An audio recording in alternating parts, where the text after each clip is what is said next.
യോവാക്കീമും അന്നയും ദൈവത്തോട് ഒരു വ്രതം ചെയ്യുന്നു. രക്ഷാകർമ്മത്തിനു സമയമെടുത്തു എന്നു കണ്ട സർവശക്തൻ രക്ഷകന്റെ അമ്മയുടെ മാതാപിതാക്കളായി ഇസ്രായേലിലെ ഏറ്റവും സമ്പന്നരായവരെ തിരഞ്ഞെടുത്തു. ജ്ഞാനത്തിൽ സമ്പന്നർ യോവാക്കീമും അന്നയും നീതിയുള്ളവരായിരുന്നു. അതിനാൽ അവർക്കു ജ്ഞാനമുണ്ടായിരുന്നു.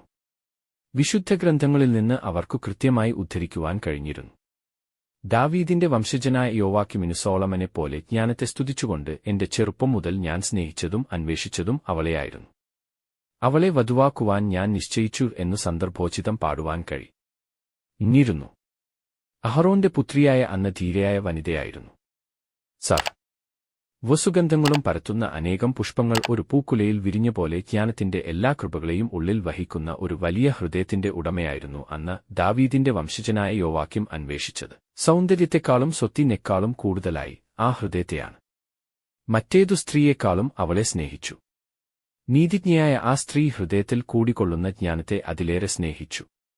അന്ന ആഗ്രഹിച്ചതു തന്റെ ജീവിതത്തെ നീതിമാനായ ആനായ ഒരു മനുഷ്യന്റെ ജീവിതത്തോട് ചേർക്കണമെന്നു മാത്രമായിരുന്നു. കുടുംബത്തിന്റെ സന്തോഷം നീതിനിഷ്ഠമായ ജീവിതത്തിലാണ് അടങ്ങിയിരിക്കുന്നത് എന്ന് അവൾക്കു നിശ്ചയമുണ്ടായിരുന്നു. അവർ പരസ്പരം സ്നേഹിച്ചു. പരിശുദ്ധമായ സ്നേഹം.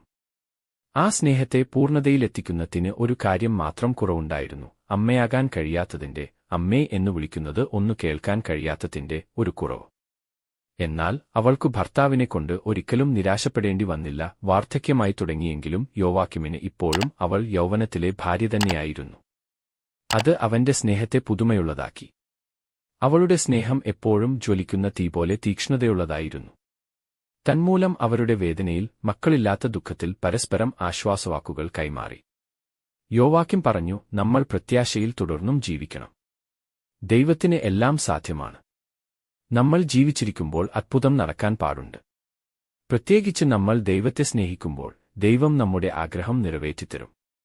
നമുക്ക് ഒരിക്കൽ കൂടി ദൈവാലയത്തിലേക്കു പോകാം. ഇക്കാര്യത്തിനുവേണ്ടി തന്നെ നമുക്ക് ദീർഘമായി പ്രാർത്ഥിക്കാം. ഒരുപക്ഷേ സാറായ്ക്കു സംഭവിച്ചതു തന്നെ നിനക്കും സംഭവിച്ചേക്കാം. എൽക്കാനായുടെ അന്നയ്ക്കു സംഭവിച്ചില്ലേ അതുപോലെ. അവർ വളരെ നാൾ കാത്തിരുന്നു. വന്ധ്യത മൂലം മനസ്സിറ്റിഞ്ഞു. എന്നാൽ ദൈവത്തിന്റെ സ്വർഗ്ഗത്തിൽ പരിശുദ്ധനായ ഒരു പുത്രൻ, പ്രവാചകനായ സാമുവൽ, വളർന്നുവരികയായിരുന്നു. ദൈവത്തിന് അസാധ്യമായി യാതൊന്നുമില്ലല്ലോ. അന്ന് ദൈവത്തിലർപ്പിച്ച വിശ്വാസം നഷ്ടപ്പെടുത്തിയില്ല. അവൾ പറഞ്ഞു, ശരി, നമുക്ക് ദൈവത്തോട് ഒരു വാഗ്ദാനം ചെയ്യാം. ജനിക്കുന്ന ശിശു ദൈവത്തിന്റേതായിരിക്കുമെന്ന്. ദൈവം അനുവദിക്കുന്നീറ്റത്തോളം എന്നെ അമ്മേ എന്ന് വിളിക്കുന്നത് കേൾക്കാൻ മാത്രം അവർ ദൈവാലയത്തിലെത്തി. ദൈവസന്നിധിയിൽ വിശ്വാസത്തോടുകൂടി അവരുടെ പ്രാർത്ഥനകളർപ്പിച്ചു. എൽക്കാനായുടെ അന്നയെപ്പോലെ അവൾ തന്റെ കണ്ണീർ പിതാവിന് സമർപ്പിച്ച് പ്രത്യാശയോടുകൂടി തിരിച്ചുപോന്നു. യോവാക്കീമിനു നല്ല ഉറപ്പുണ്ടായിരുന്നു. പ്രതീക്ഷയോടെയിരിക്കുക, നമ്മുടെ വിശ്വസ്ത സ്നേഹത്താൽ ഈ കൃപാവരം നമുക്കു കിട്ടും. അവർ ഒരു കുഞ്ഞിനെ സ്വപ്നം കാണുകയായിരുന്നു. എന്നാൽ അവർക്കു ദൈവത്തിന്റെ അമ്മയെ ലഭിച്ചു. നിത്യമായ ജ്ഞാനം സമയത്തിന്റെ തികവിൽ അവളിലേക്കു താണിറങ്ങി. പ്രഭാ 1:14-15. ദൈവശക്തിയുടെ നിശ്വാസം, ദൈവമഹത്വത്തിന്റെ പരിശുദ്ധമായ പ്രസരണം വന്ധ്യയായവളിൽ വചനമായിത്തീർന്നു.